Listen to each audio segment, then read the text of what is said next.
ચાલો દોસ્તો, લાસ્ટ લેક્ચરની અંદર આપણે ચર્ચા કરી હતી ડાયઇલેક્ટ્રિક પદાર્થ કોને કહેવાય એ. ડાયઇલેક્ટ્રિક પદાર્થની અંદર આપણે એવું કીધું હતું કે જે અવાહક પદાર્થ છે એ અવાહક પદાર્થ એટલે ડાયઇલેક્ટ્રિક પદાર્થ. આ ડાયઇલેક્ટ્રિક એના બે પ્રકાર પડેલા આપણે, ધ્રુવીય અને અધ્રુવીય. ધ્રુવીય કોને કીધું આપણે? તો કે જે ડાયઇલેક્ટ્રિકની અંદર એમના ધન આયન અને ઋણ આયનના જે કેન્દ્રો છે એ એક જ બિંદુએ સંપાત થયેલા ન હોય તો એને કહેવાય ધ્રુવીય ડાયઇલેક્ટ્રિક. તો અધ્રુવીય કોને કીધું? તો કે જેમની અંદર એક બિંદુ ઉપર સંપાત થયેલા હોય, પેલામાં સંપાત થયેલા ન હોય, અહીંયા સંપાત થયેલા હોય તો એને કહેવાય અધ્રુવીય. દાખલા તરીકે ઉદાહરણ આપ્યું તો આપણે H2O છે, તેમાં હાઇડ્રોજન અને ઓક્સિજન એ બંનેના કેન્દ્રો એક જ બિંદુએ સંપાત થયેલા નથી, એટલા માટે એને શું કહેવાય? ધ્રુવીય કહેવાય. પણ દાખલા તરીકે ખાલી ઓક્સિજન લો એટલે O2 આવે, તો ઓક્સિજનના બંને અણુઓ અથવા એના પરમાણુ ગણો એ બંનેના કેન્દ્રો એક જ બિંદુએ શું થયેલા હોય? સંપાત થયેલા હોય. જો એક જ બિંદુએ સંપાત થયેલા હોય તો એને શું કહેવાય? અધ્રુવીય. તો આવા જ અધ્રુવીય એમના માટે અધ્રુવીય ડાયઇલેક્ટ્રિક એના માટે આપણે વિચારવું છે કે સમજી લો કે અધ્રુવીય ડાયઇલેક્ટ્રિક પદાર્થ જે છે એને આપણે વિદ્યુત ક્ષેત્રની અંદર મૂકીએ તો કયા પ્રકારની ઘટના ઉદ્ભવે એ વસ્તુ આપણે વિચારવી છે. જોઈએ ચાલો, અધ્રુવીય પછી ધ્રુવીય માટે વિચારીએ. અધ્રુવીય ડાયઇલેક્ટ્રિક પદાર્થને વિદ્યુત ક્ષેત્રમાં મૂકતા ઉદ્ભવતી અસરો અથવા જોવા મળતી અસર જણાવો. કયા પ્રકારની ઘટના થશે દોસ્તો? માની લો કે હું તમને એમ કહું, ભાઈ મારી પાસે જે વિદ્યુત ક્ષેત્ર છે એ વિદ્યુત ક્ષેત્રની હું ચર્ચા કરું. આ રીતના આપણી પાસે કોઈ એક બોક્સ જેવી રચના બતાવીએ, પણ એ બોક્સ નથી હકીકતમાં, એ ખાલી વિદ્યુત ક્ષેત્ર માટે વિચાર્યું છે. અહીંયા પોઝિટિવ ચાર્જ છે અને આ બાજુ નેગેટિવ ચાર્જ છે. મતલબ કે આપણી પાસે સમાન વિદ્યુત ક્ષેત્ર છે. હવે આ સમાન વિદ્યુત ક્ષેત્રની અંદર જો આપણે અધ્રુવીય ડાયઇલેક્ટ્રિક પદાર્થને ગોઠવીએ તો અધ્રુવીય કેવા હશે? તો કે ભાઈ એમની અંદર આ રીતના પોઝિટિવ અને નેગેટિવ એક જ બિંદુએ શું થયેલા હોય? સંપાત થયેલા હોય. Positive negative.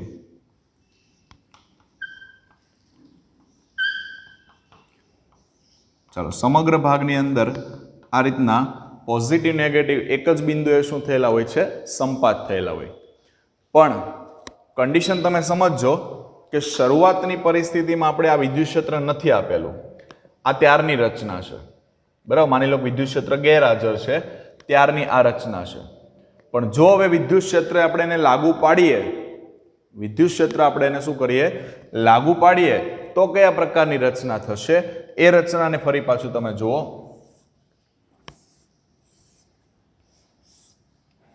માની લો કે હું બંને રચના જે છે ને એને અલગ જ બતાવી દઉં છું, એટલે અહીંથી હું વિદ્યુત ક્ષેત્રને કાઢી નાખું એટલે તમે કન્ફ્યુઝન નહીં થાવ. આ પહેલી રચના એવી છે કે જેમાં વિદ્યુત ક્ષેત્ર આપણે આપતા નથી. હવે માનો કે અહીંયા વિદ્યુત ક્ષેત્ર આપ્યું આપણે, બરાબર, કેવું વિદ્યુત ક્ષેત્ર આપ્યું? સમાન વિદ્યુત ક્ષેત્ર. જો સમાન વિદ્યુત ક્ષેત્ર આપવામાં આવે છે તો આની પરિસ્થિતિ શું થશે? તો આપણને ખબર છે કે જ્યારે વિદ્યુત ભારને સમાન વિદ્યુત ક્ષેત્રમાં મૂકવામાં આવે તો એ વિદ્યુત ક્ષેત્ર વડે આ વિદ્યુત ભાર એના ઉપર શું લાગશે? બળ લાગશે. વિદ્યુત ક્ષેત્ર વડે વિદ્યુત ભાર એના ઉપર શું લાગશે? બળ લાગશે. જો બળ લાગે તો એની રચના કયા પ્રકારની થાય? તો કે આ પોઝિટિવ અને નેગેટિવ છે એ છૂટા પડવાનો પ્રયત્ન કરશે. છૂટા કઈ રીતે પડશે? તો પોઝિટિવ અહીંયા છે એટલે એ કોને ખેંચવાનો પ્રયત્ન કરે? નેગેટિવને. અને પોઝિટિવને શું કરે? ધક્કો મારી દેશે. એટલે એની રચના એ કંઈક આ ટાઈપની થઈ જશે, આ નેગેટિવ, આ પોઝિટિવ. સેમ દરેકની જે રચના જે છે નેગેટિવ પોઝિટિવ.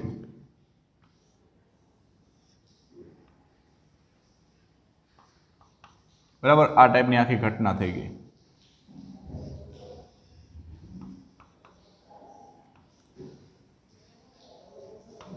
જો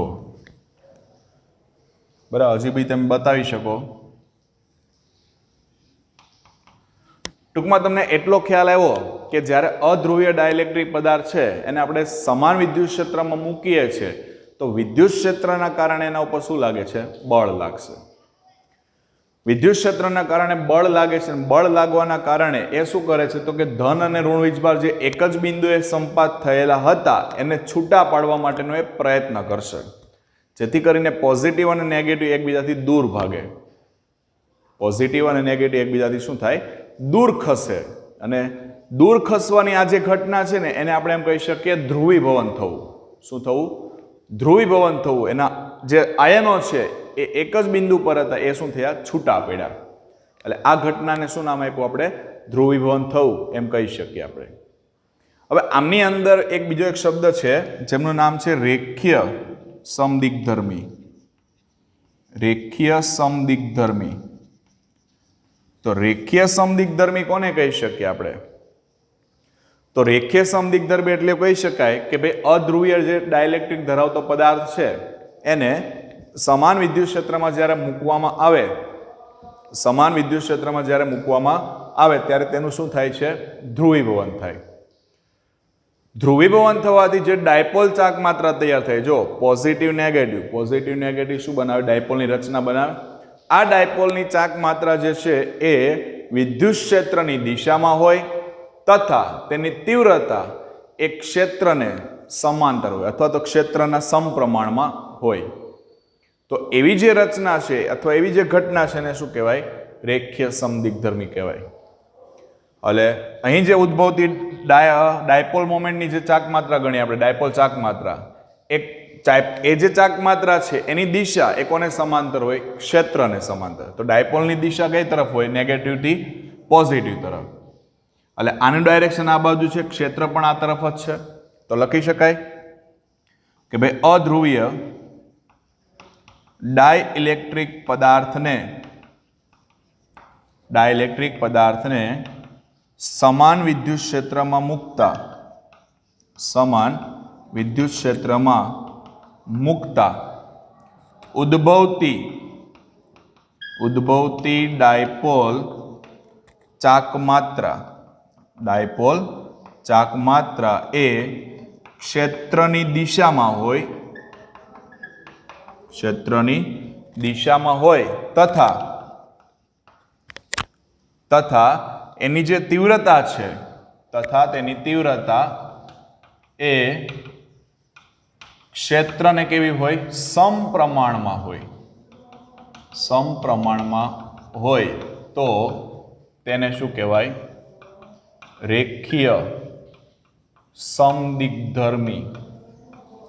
રેખીય સમદિગ્ધર્મી કહે છે. બરાબર, રેખીય સમદિગ્ધર્મીની વાત થઈ ગઈ. હવે બીજી વસ્તુ તમે એ પણ વિચારી શકો કે આમની અંદર પોઝિટિવ નેગેટિવ છૂટા તો પડે છે, પણ તમારે પરિણામી ચાક માત્રા જોઈએ છે તો શું કરવું પડે? તો કે પરિણામી ચાક માત્રા મેળવવા માટે તમારે બધાનો બેઝિક સરવાળો કરવો પડે. જો બધાનો તમે બેઝિક સરવાળો કરશો એટલે તમને નેટ ચાક માત્રા એટલે કે કુલ અથવા પરિણામી ચાક માત્રા પ્રાપ્ત થઈ જશે. કારણ એવું જરૂરી નથી કે બધા આ રીતના એક જ રેખામાં ગોઠવે. આમ બની શકે કોઈ થોડા આડાવડા હોઈ શકે. બરાબર, તો એવી પરિસ્થિતિની અંદર તમે બધાનો શું કરો? પરિણામ લો. પરિણામ લેશો ત્યારે તમને કુલ ચાક માત્રા પ્રાપ્ત થશે. એટલે દોસ્તો આ સિમ્પલ એક વાત થઈ ગઈ આપણી અધ્રુવીય ડાયલેક્ટ્રિક પદાર્થ જે છે અને આપણે સમાન વિદ્યુત ક્ષેત્રમાં મૂકીએ છીએ તો કયા પ્રકારની અસર જોવા મળે છે. બહુ સિમ્પલ ઘટના છે કે જ્યારે તમે ડાયલેક્ટ્રિક પદાર્થ છે એને સમાન વિદ્યુત ક્ષેત્રમાં મૂકો છો તો એ શું કરે છે? તો કે વિદ્યુત ક્ષેત્ર એના ઉપર બળ આપે છે. બળ આપવાના કારણે પોઝિટિવ નેગેટિવ શું થાય? છૂટા પડશે. ખ્યાલ આવશે? ચલો, આ ટાઈપની ઘટના જે છે આપણે ધ્રુવીય માટે જોઈ લઈએ. ઓલરેડી આ ટાઈપની રચના હોય એના માટે જ વિચારી લઈએ આપણે કે ભાઈ ધ્રુવીય ડાયઇલેક્ટ્રિક પદાર્થને સમાન વિદ્યુત ક્ષેત્રમાં મૂકતા ઉદ્ભવતી અસરો. ચાલો હવે અહીંયા અધ્રુવીય હતો, હવે આપણે કોની રચના ધ્યાનમાં લઈએ? ધ્રુવીયની. હવે યાદ રાખજો, ધ્રુવીય ડાયલેક્ટ્રિક પદાર્થ જે છે એને જ્યાં સુધી તમે કોઈ ક્ષેત્ર નથી આપતા ત્યાં સુધી એ એમની જે ચાક માત્રાઓ છે એ ચાક માત્રાઓ ગમે તે રીતે આડાવડી અસ્તવ્યસ્ત રીતે ગોઠવાયેલી હોય છે.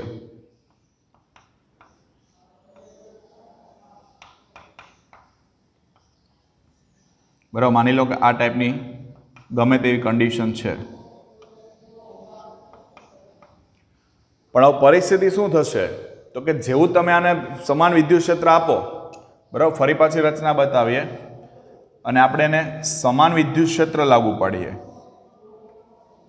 ચલો સમાન વિદ્યુત ક્ષેત્ર આપીએ, વિદ્યુત ક્ષેત્ર આપી દીધું positive positive positive positive, negative negative negative negative. ચલો આને વિદ્યુત ક્ષેત્ર લાગુ પાડશું એટલે આપણને ફરી પાછું યાદ આવે કે જેવું વિદ્યુત ક્ષેત્ર લાગુ પાડવામાં આવે એટલે એના ઉપર શું લાગે? બળ લાગે. એના ઉપર શું લાગે? બળ લાગે.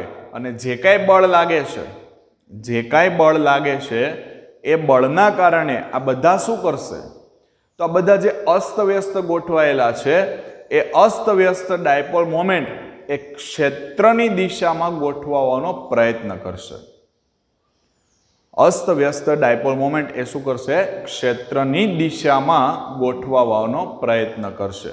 તો એની જે ગોઠવણી છે દોસ્તો એ આડાવડી હતી છે એ હવે આ રીતના ગોઠવાઈ જશે. એક ચોક્કસ પ્રકારની રચનામાં એ ગોઠવાઈ જશે.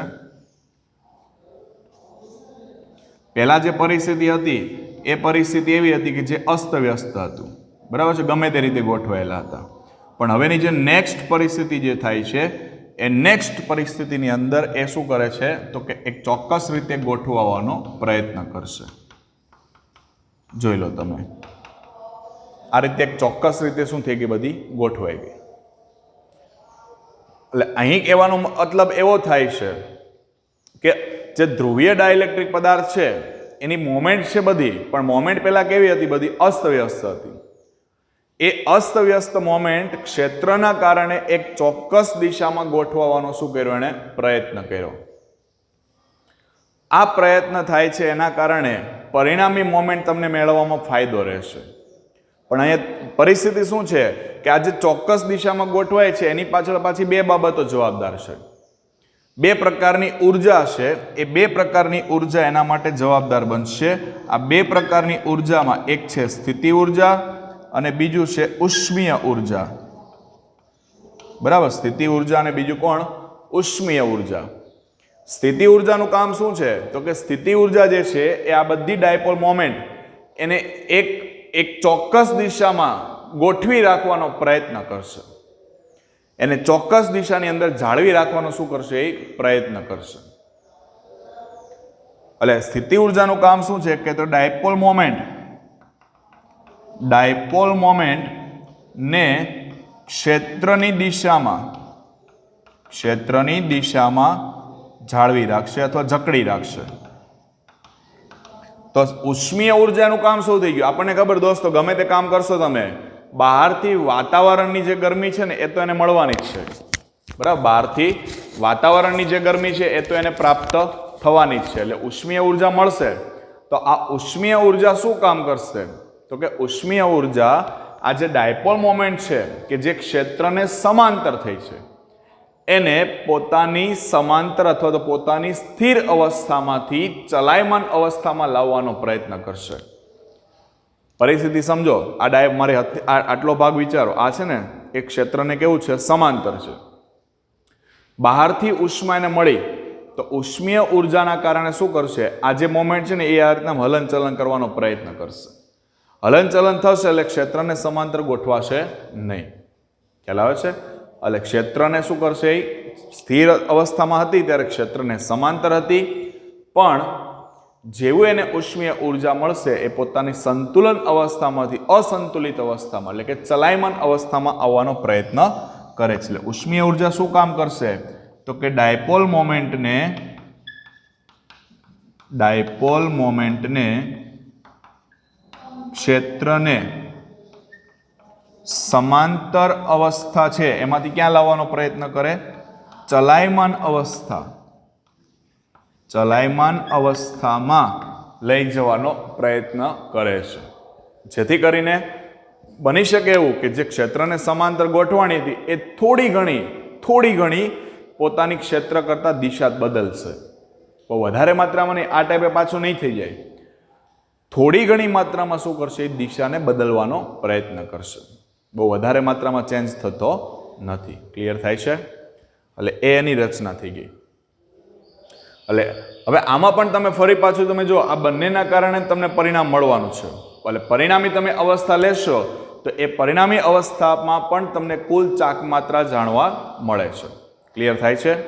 એટલે એક રચના થઈ આપણી અધ્રુવીય ડાયલેક્ટ્રિક માટે અને બીજી જે રચના આપણે અહીંયા ગોઠવી દીધી છે એ ધ્રુવીય ડાયલેક્ટ્રિક માટે. હવે માની લો કે જેનું ધ્રુવીભવન થયું છે, જેનું શું થયું છે? ધ્રુવીભવન થયું છે. અધ્રુવીય હતું એમાંથી કેમ આવી ગયા? ધ્રુવીયમાં આવી ગયા. તો એને પછી તમે સમાન વિદ્યુત ક્ષેત્રમાં મૂકો છો ત્યારે એના ઉપર કયા પ્રકારની અસર થાય છે ને એ આપણે હવે ચેક કરવું છે. અધ્રુવીભૂત હતા બરાબર, અથવા અધ્રુવીભૂત ડાયલેક્ટ્રિક પદાર્થ છે એમાંથી શું બન્યો? આ ધ્રુવીભૂત બન્યો. પણ એને તમે જ્યારે સમાન વિદ્યુત ક્ષેત્રની અંદર મૂકો છો, આપણે શું કરતો? જો અસ્તવ્યસ્ત હતું એને ગોઠવું હતું, અધ્રુવીય હતું એને વિદ્યુત ક્ષેત્રમાં ગોઠવું. પણ આપણે એવી નથી ચર્ચા કરી કે ભાઈ ધ્રુવીભૂત છે એને ડાયરેક્ટ સમાન. હા આ છે, પણ આ ક્ષેત્રને કેવું છે? અસ્તવ્યસ્ત છે. આ ક્ષેત્રને સમાંતર છે. હવે એ સમાંતર ડાયલેક્ટ્રિક પદાર્થ છે ને એને જ આપણે વિદ્યુત ક્ષેત્રની અંદર ગોઠવીએ છીએ. તો આવો એની ચર્ચાને પણ આપણે જોઈ લઈએ. ચાલો, નેક્સ્ટ પરિસ્થિતિ છે આપણી ધ્રુવીભૂત થયેલા ડાઇલેક્ટ્રિક પદાર્થને સમાન વિદ્યુત ક્ષેત્રમાં મૂકતા જોવા મળતી અસરો. કયા પ્રકારની અસર થાય છે એ અસરને આપણે ચેક કરવું છે. વિદ્યુત ક્ષેત્ર સમાન છે, ધ્રુવીભૂત થયેલો ડાયલેક્ટ્રિક છે અને આપણે સમાન વિદ્યુત ક્ષેત્રની અંદર ગોઠવી દેવો છે. તો માની લો કે આપણે આ રીતની રચના લઈ લઈએ, જેમની અંદર આ બાજુનો ભાગ છે બરાબર, એના ઉપર ધન વિદ્યુત ભાર છે અને આ બાજુનો જે ભાગ છે એના ઉપર ઋણ વિદ્યુત ભાર છે. ચાલો, આ રીતની ગોઠવણી થઈ ગઈ. હવે આ શું બતાવે છે? તો આ આપણને એવું બતાવે છે સમાન વિદ્યુત ક્ષેત્ર છે. નહીં તો વિદ્યુત ભાર શું થયેલો હોય? ગમે તે રીતે અસ્તવ્યસ્ત ગોઠવાયેલો હોય, પણ એવું છે નહીં. હવે આમની અંદર જ્યારે આપણે ધ્રુવીભૂત થયેલા ડાયલેક્ટ્રિક પદાર્થ એના ચોસલાને ગોઠવી દઈએ,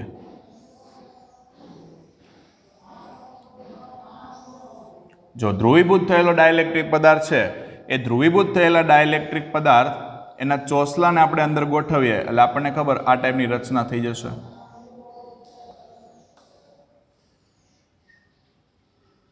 સમગ્ર ભાગમાં આ ટાઈપની રચના આપણને જોવા મળશે. ચલો, પહેલા આખી રચનાને જ આપણે ડ્રો કરી દઈએ છીએ અને પછી આપણે એને સમજૂતી મેળવીએ. તો આ જે રચના છે એ કયા પ્રકારની રચના છે? હવે તમને ખ્યાલ છે, આગળની રચના આપણે ભણ્યા છીએ એટલે આપણને યાદ છે કે જ્યારે અધ્રુવીય પદાર્થ છે, અધ્રુવીય ડાયલેક્ટ્રિક, એને આપણે સમાન વિદ્યુત ક્ષેત્રમાં મૂકીએ છીએ ત્યારે કયા પ્રકારની અસર થઈ એના કારણે આપણને આ ભાગ જાણવા મળ્યો છે. આમની અંદર અહીંયા નેગેટિવ છે, પોઝિટિવ છે, નેગેટિવ પોઝિટિવ, સમગ્ર ભાગમાં આ ટાઈપની રચના છે.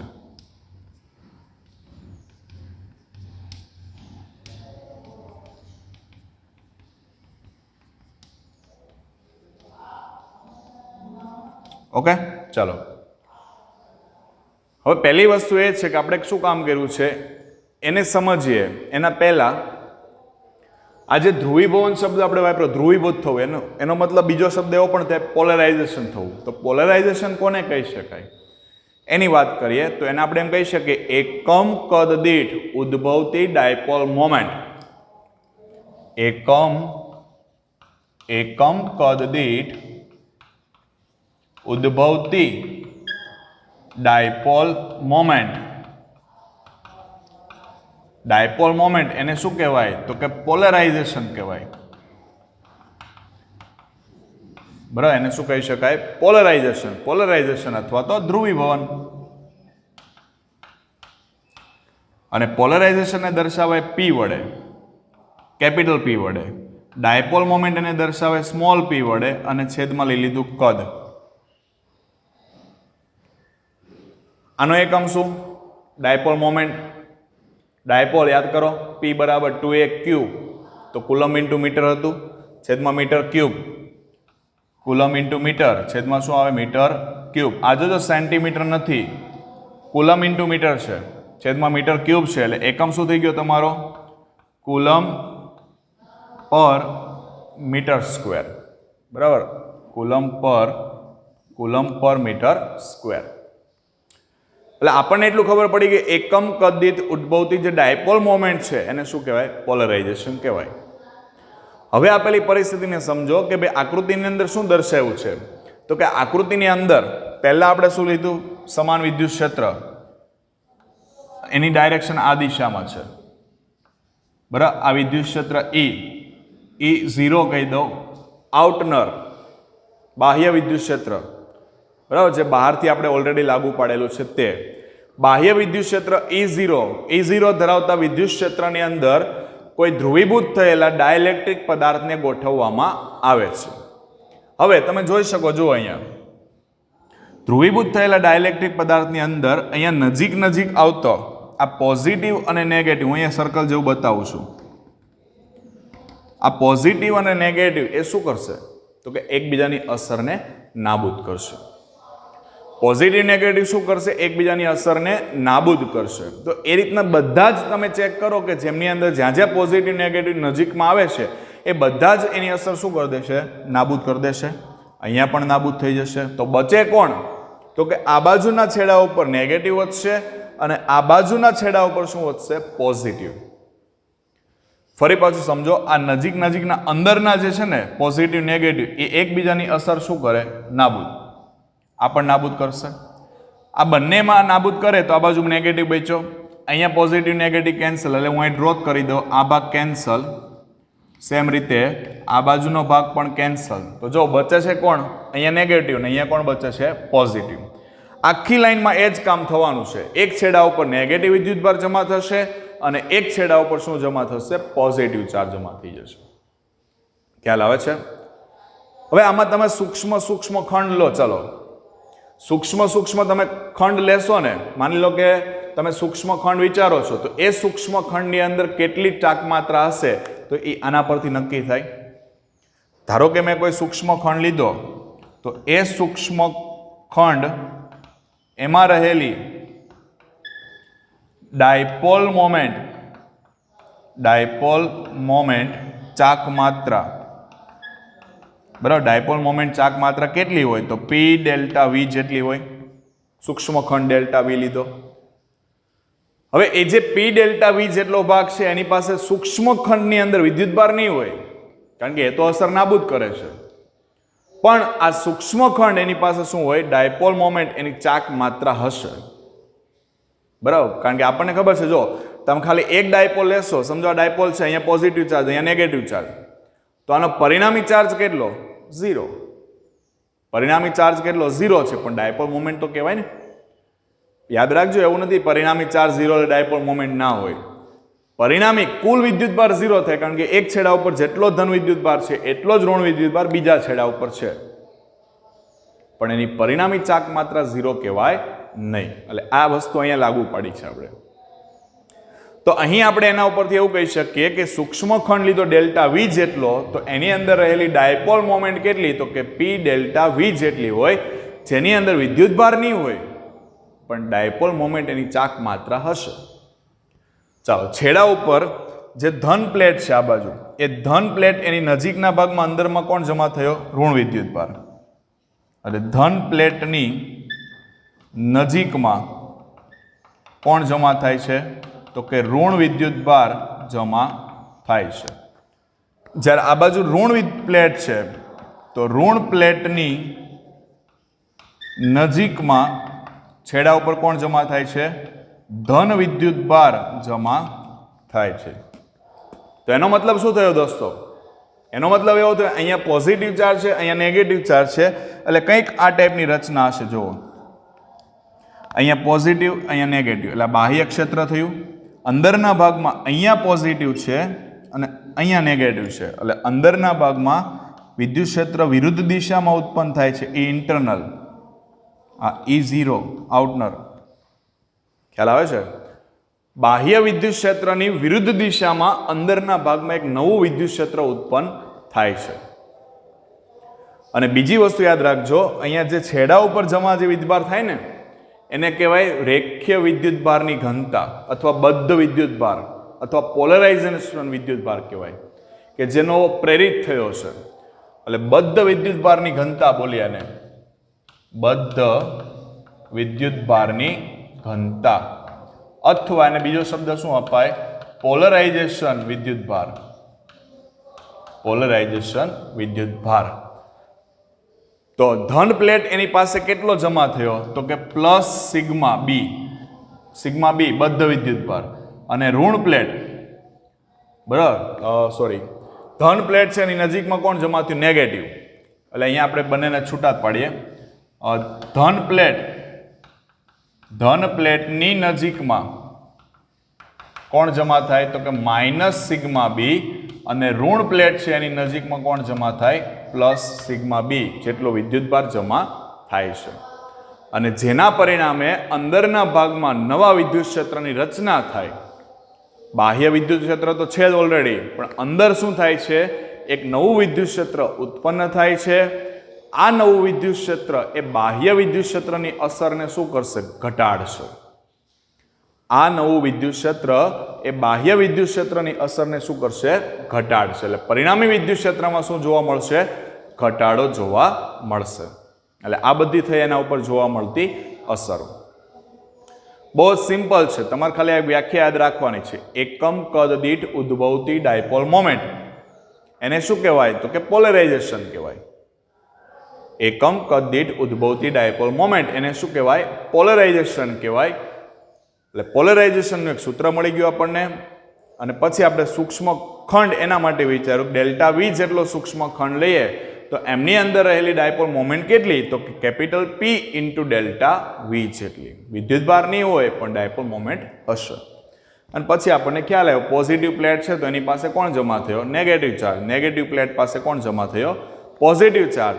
અહીં ઉત્પન્ન થતો પ્રેરિત વિદ્યુતભાર અથવા બદ્ધ વિદ્યુતભાર અથવા પોલરાઇઝેશન વિદ્યુતભાર, એની ઘનતા એને શું નામ આપ્યું? સિગ્મા. સિગ્મા બી વડે આપણે એને દર્શાવેલો છે. એટલે અહીંયા આપણું એમ કહી શકીએ ડાયઇલેક્ટ્રિક સાથે સંકળાયેલો પોર્શન આપણો પૂરો થયો. હવે આપણે ચેપ્ટરના બીજા ભાગ તરફ જવાનું છે. ચેપ્ટર એનો બીજો ભાગ જે છે એ છે કેપેસિટર. ચલો કેપેસિટર એની રચના વિશે આપણે સમજવાનો પ્રયત્ન કરીએ. ચલો નેક્સ્ટ રચના છે આપણી કેપેસિટર. કેપેસિટર. કેપેસિટરની જે રચના છે દોસ્તો, એ રચના આપણે લગભગ જોઈ હશે. દરેકના ઘરે પંખો છે, ચાલતો હોય ન ચાલતો હોય બે નંબરની વાત છે, પણ છે, બરાબર. હવે એ જે ફેન છે એ ફેન એની ઉપરના ભાગમાં તમને એક નળાકાર રચના દેખાશે. વ્હાઇટ કલરની નળાકાર રચના હોય અથવા ગ્રે કલર હોય. એ જે નળાકાર રચના છે એ શું છે? કેપેસિટર છે. તો કેપેસિટર એનું કામ શું? કેપેસિટરનું કામ છે દોસ્તો, આપણે ચેપ્ટરની શરૂઆતમાં પણ વાત કરી હતી કે જે વિદ્યુત ભાર અને વિદ્યુતીય ક્ષેત્ર અથવા વિદ્યુત ક્ષેત્રની જોડે જોડે ઉર્જા એનો સંગ્રહ કરતી એક રચના છે. તમે જોજો પંખો છે, માન લો તમને ખબર હોવી જોઈએ કે એસી કરંટ છે ને, એ એસી કરંટ હંમેશા વધઘટ થતો કરંટ હોય. આપણા ઘરે જે સપ્લાય આવે એ એસી કરંટ છે, એ હંમેશા વધારો ઘટાડો ઉલટસુલટ પ્રવાહ છે, જેમાં કન્ટિન્યુઅસલી શું જોવા મળે? વધારો ઘટાડો જોવા મળશે. આજે એસી કરંટ છે, એ એસી કરંટ વધઘટ થાય છે, પણ તમને જોવા નથી મળતું કે પંખો એની સ્પીડમાં વધારો ઘટાડો જોવા મળતો નથી. ઇવન ટ્યુબલાઇટ તમે જોઈ શકો, ટ્યુબલાઇટમાં પણ તમને ક્યારે એવું થાય કે ટ્યુબલાઇટનો પ્રકાશ થોડો ડીમ થયો, ફરી પાછો અપ જાય, ફરી પાછો ડાઉન, ફરી પાછો નહીં થાય. કારણ શું દોસ્તો? આ બધાની અંદર કેપેસિટર છે.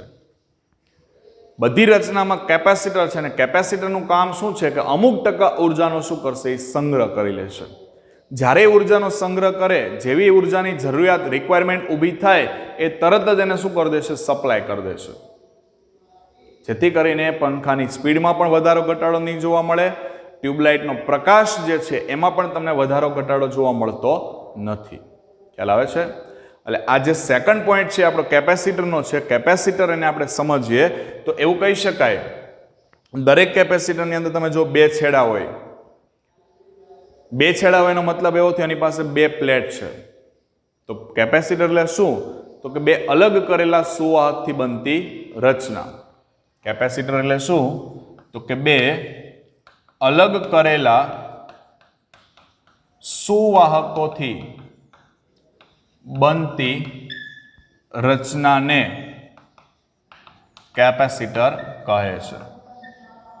અલગ કરેલા સુવાહક ગમે તે હોઈ શકે. યાદચ્છિક આકારનો લઈએ આપણે, માની લો કે આ એક યાદચ્છિક આકારનો સુવાહક છે, એવો જ બીજો એક યાદચ્છિક આકારનો સુવાહક અહીંયા છે.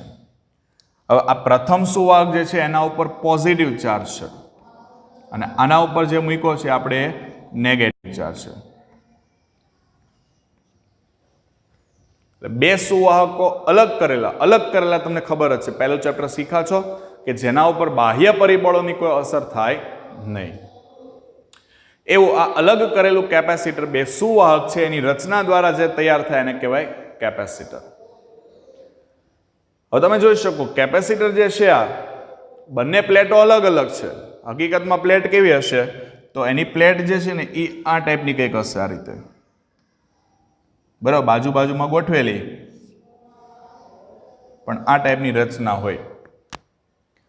હવે એનો પરિણામી તમે ચાર્જ લેવા જાઓ તો પરિણામી ચાર્જ કેટલો થઈ જાય? 0 થાય, બરાબર. પરિણામી વિદ્યુત ભાર કેટલો? 0. કેમ કે આના ઉપર પ્લસ ક્યુ છે અને આના ઉપર કેટલો છે? માઇનસ ક્યુ છે. કેપેસિટર જે છે એને આપણે બેટરીના બે છેડા સાથે જોઈન્ટ કરી શકીએ. બેટરીના બે છેડા સાથે જોઈન્ટ કરીને એને આપણે વિદ્યુત ભારિત કરી શકીએ. જો એની પાસે ચાર્જ ન હોય તો આપણે એને ચાર્જ પ્રોવાઈડ કરી શકીએ. એ ટાઈપની એક રચના છે. હવે અહીં કેપેસિટર જે છે એના બે છેડા સાથે જ્યારે આપણે બેટરીને જોઈન્ટ કરીએ છીએ તો કેપેસિટરના બે છેડા વચ્ચે વિદ્યુત સ્થિતિમાનનો તફાવત પણ આપણે વિચારવો પડશે. દાખલા તરીકે હું તમને એમ કહું, આના પાસે જે વિદ્યુત સ્થિતિમાન છે એને V1 કહીએ, આને વિદ્યુત સ્થિતિમાનને કેટલું કહીએ? V2. તો પરિણામી વિદ્યુત સ્થિતિમાન કેટલું મળે? તો કે V બરાબર V1 માઇનસ શું મળે? V2. કારણ કે આના પાસે નેગેટિવ ચાર્જ છે તો એનું સ્થિતિમાન પણ કેવું હશે? નેગેટિવ હશે. પહેલા પાસે પોઝિટિવ ચાર્જ છે એટલે સ્થિતિમાન પણ પોઝિટિવ, એટલે પરિણામી સ્થિતિમાન તમને મળ્યું V1 માઇનસ V2. ખ્યાલ આવે છે? હવે સમજો તમે કે અહીં જે મળતું સ્થિતિમાન છે ને એ સ્થિતિમાન એ વિદ્યુત ભારના સમપ્રમાણમાં હોય. કેપેસિટરના બે છેડા વચ્ચે લાગુ પાડેલો સ્થિતિમાનનો તફાવત, બે છેડા વચ્ચે લાગુ પાડેલો સ્થિતિમાનનો તફાવત એ કોના સમપ્રમાણમાં? વિદ્યુત ભારના કેવા પ્રમાણમાં હોય? સમપ્રમાણમાં હોય છે. એટલે કેપેસિટરના બે છેડા વચ્ચે લાગુ પાડેલો સ્થિતિમાનનો તફાવત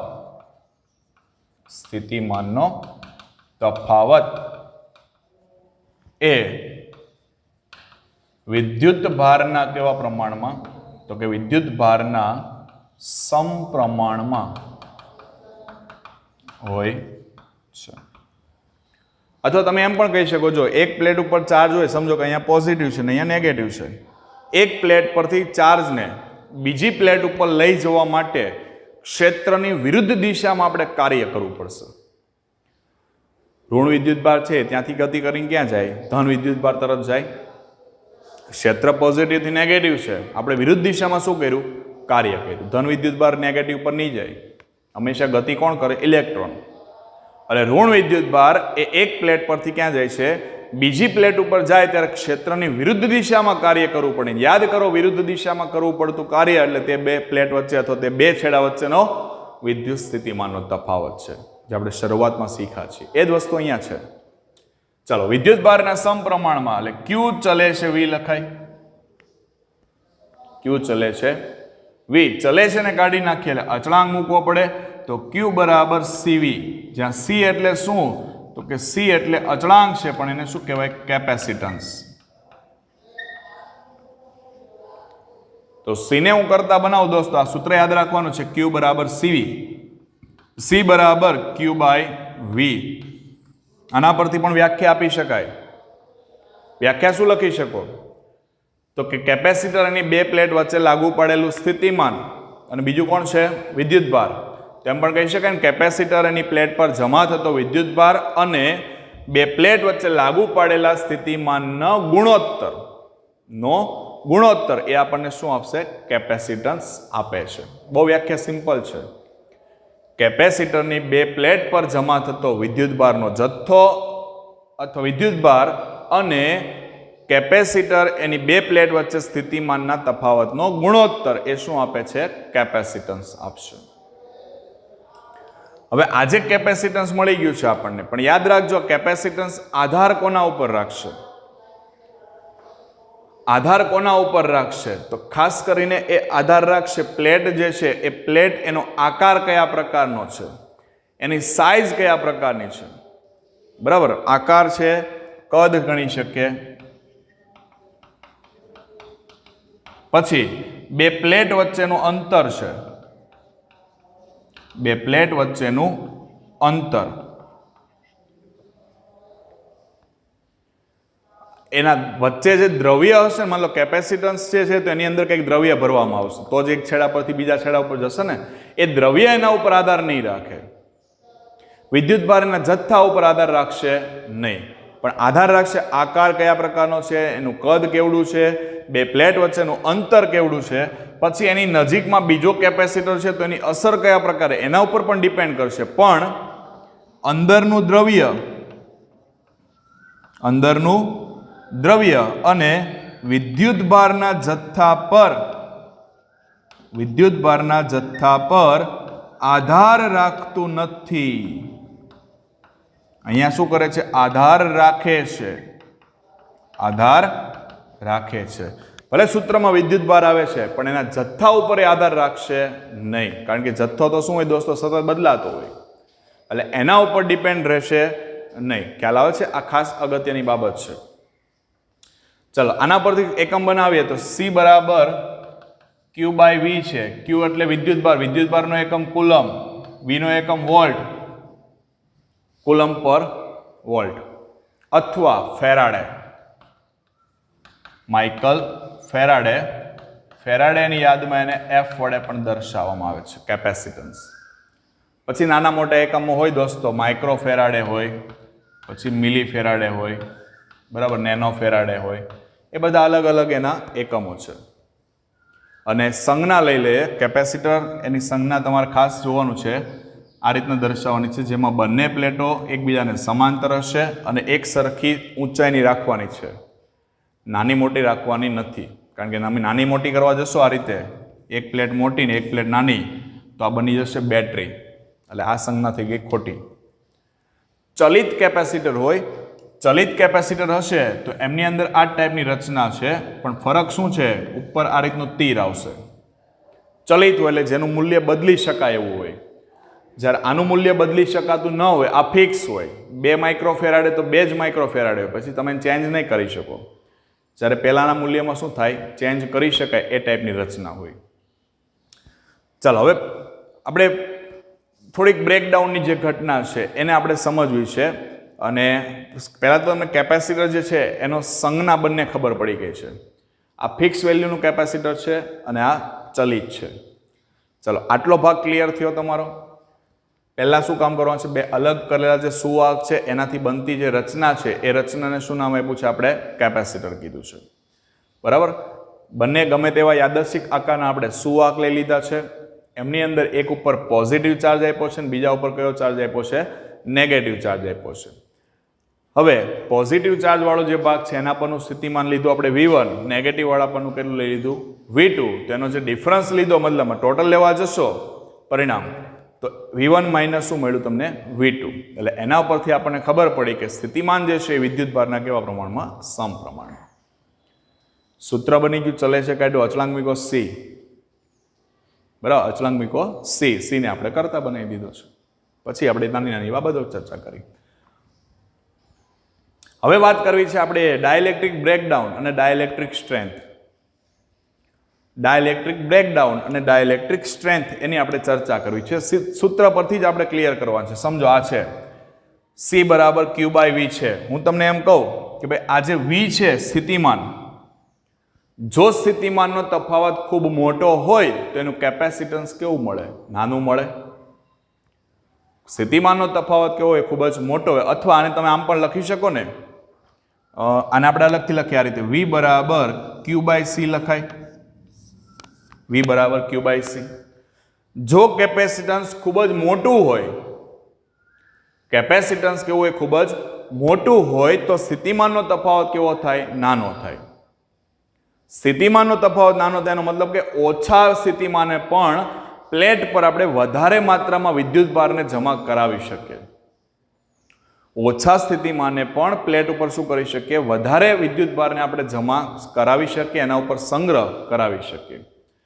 પણ પરિસ્થિતિ શું થશે કે જેમ જેમ તમારું સ્થિતિમાન વધશે, સ્થિતિમાન વધશે એટલે સામે તમારી પાસે વિદ્યુત ક્ષેત્રમાં વધારો થાય. કારણ કે સૂત્ર બીજું લઉં, બીજું એક સૂત્ર છે આપણી પાસે V બરાબર E.D.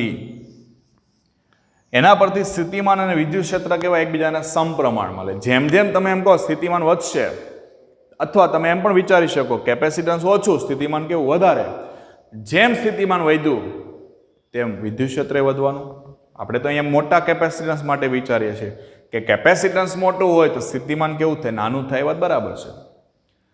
તો ઓછા સ્થિતિમાને પણ વધારે વિદ્યુત ભારને સંગ્રહ કરી શકાય, પણ જેમ વિદ્યુત ભાર વધશે તેમ વિદ્યુત ક્ષેત્ર પણ વધશે. યાદ રાખજો, જેમ વિદ્યુત ભાર વધે તેમ વિદ્યુત ક્ષેત્ર વધે. વિદ્યુત ક્ષેત્ર વધે એટલે શું કરે? આસપાસની હવાનું આયનીકરણ કરે. શું કરે? આસપાસની હવાનું આયનીકરણ કરે. આયનીકરણ કરશે એટલે એમાં પોઝિટિવ નેગેટિવની જે પેર હોય ને એને છૂટી પાડશે, ધ્રુવીભવન કરાવશે. હવે સમજો કે હું તમને એમ કહું કે ભાઈ અહીંયા પોઝિટિવ નેગેટિવની એક પેર હતી, આ છૂટી પડી, તો આગળની જે રચના હતી થોડીક એને યાદ કરી લો. એ જે રચના છે આપણે સમજો એના પરથી જ કામ કરીએ. ચલો, આ પોઝિટિવ નેગેટિવની એક પેર છે. અહીંયા આપણી પાસે બે પ્લેટો વાળો ભાગ હતો, એક પોઝિટિવ, નેગેટિવ. જેવી આ પોઝિટિવ નેગેટિવની પેર છૂટી પડશે, એક નથી, આવી તો ઘણી બધી છે, એ શું કરશે? તો આ જે કેપેસિટર છે એની પ્લેટ, એમાં અહીંયા પોઝિટિવ ચાર્જ છે એ આમાંથી નેગેટિવને શું કરશે? પોતાની તરફ ખેંચી લેશે. આ પણ નેગેટિવ શું કરશે? પોઝિટિવને પોતાની તરફ ખેંચી લેશે. એટલે જેવું આયનીકરણ થાય, વિદ્યુત ભારો છૂટા પડે, એ પ્લેટ એની પર જમા થાય અને પ્લેટ પરના વિદ્યુત ભાર જે છે એની અસરને શું કરી દેશે? નાબૂદ કરી દેશે. અને બીજી ઘટના એવી પણ બની શકે, આયનીકરણ થાય એટલે અવાહક માધ્યમની મદદથી, હવા છે અવાહક, તો અવાહક માધ્યમની મદદથી પ્લેટ પરનો વિદ્યુત ભાર એક પ્લેટથી ક્યાં જતો રહે? બીજી પ્લેટ ઉપર જમા થતો રહે. ક્યારે? આયનીકરણ થાય ત્યારની વાત છે. એક પ્લેટ પરથી વિદ્યુત ભાર ક્યાં જતો રહ્યો? બીજી પ્લેટ ઉપર જતો રહ્યો. એનો મતલબ શું થયો? પોઝિટિવ ઉપર ધારો કે નેગેટિવ આવી ગયો, વચ્ચેથી નથી આવતો, અહીંથી એ ફરીને આવતો રહેશે અહીંથી, કારણ કે હવે તો આયનીકરણ થઈ ગયું છે. આયનીકરણ થયું એટલે વિદ્યુત ભારો ગતિ કરવા માટે સક્ષમ બન્યા છે. એક પ્લેટ પરથી ક્યાં જતા રહ્યા? બીજી પ્લેટ ઉપર. બીજી પ્લેટ ઉપર પહોંચી ત્યાંના વિદ્યુત ભાર એની અસરને શું કરી દે? નાબૂદ. તો આવી પરિસ્થિતિમાં કેપેસિટર લીક થયું કહેવાય. કેપેસિટર શું થયું કહેવાય? લીક થયું કહેવાય. તમે ઘણી વખત જોજો કેપેસિટર હોય ને એમાંથી લિક્વિડ જેવો પ્રવાહ એમાંથી બહાર નીકળશે. નવું કેપેસિટર એમાં નહીં નીકળે. જે ખરાબ થવાની અણી પર પહોંચવા આવ્યું છે અથવા ખરાબ થઈ ગયું છે એ શું કરશે? લીક કરશે આ રીતે. એટલે હવે એ કેપેસિટર આપણા માટે કોઈ કામનું છે નહીં. જેમ જે વિદ્યુત ભાર વધતો જશે તેમ આ રીતનું કામ થયા કરશે કે જે એક પ્લેટ પરથી વિદ્યુત ભાર જે છે એ ક્યાં જતો રહે? બીજી પ્લેટ ઉપર જાય છે. અને એક પ્લેટ પરથી વિદ્યુત ભારની બીજી પ્લેટ ઉપર જવાની જે ઘટના છે એને નામ આપ્યું છે આપણે ડાઇલેક્ટ્રિક બ્રેકડાઉન. તો એ ક્યારે જઈ શકશે? કંઈક બાહ્ય વિદ્યુત ક્ષેત્રનો સામનો કર્યો હશે ને, પણ સામનો કરીને પણ એ એક પ્લેટ પરથી ક્યાં જતા રહ્યા? બીજી પ્લેટ ઉપર જતા રહ્યા. ત્યારે જે ઘટના ઉદ્ભવ છે એને શું નામ આપ્યું? Dielectric breakdown. તથા હવે આપણે એમ પણ વિચારી શકીએ કે આ વિદ્યુત ભારને એક પરથી બીજી ઉપર જવું છે, એને સામનો કર્યો છે, પણ જ્યાં સુધી એને સામનો કર્યો છે ત્યાં સુધીની જે ઘટના છે, ડાયરેક્ટ તો નહીં પહોંચી ગયો ને, એને બાહ્ય વિદ્યુત ક્ષેત્ર દ્વારા લાગતા બળનો શું કરવો પડ્યો છે? સામનો કરવો પડ્યો છે. કેટલી હદ સુધી સામનો કર્યો? કેટલી હદ સુધી સામનો કરે છે તેને શું કહેવાય? ડાઇલેક્ટ્રિક સ્ટ્રેન્થ કહેવાય. ડાઇલેક્ટ્રિક સ્ટ્રેન્થ તરીકે આપણે એને ઓળખી શકીએ. અને ડાઇલેક્ટ્રિક સ્ટ્રેન્થ એનું મૂલ્ય હવા માટે આપણી પાસે ગણીએ તો 3×10⁶ વોલ્ટ પર મીટર જેટલું છે. ડાઇલેક્ટ્રિક સ્ટ્રેન્થ એનું મૂલ્ય કેટલું હવા માટે? 3×10⁶ વોલ્ટ પર મીટર જેટલું છે. યાદ રાખી દેવું, MCQ માટે યાદ રહેશે. 3×10⁶ વોલ્ટ પર મીટર. કોનું મૂલ્ય? ડાઇલેક્ટ્રિક સ્ટ્રેન્થનું. એટલે આ થઈ દોસ્તો આપણી કેપેસિટર સાથે સંકળાયેલી ચર્ચા. ક્લિયર છે? આજના લેક્ચરમાં આપણે અહીંયા સુધી જોઈએ છીએ. ઓકે.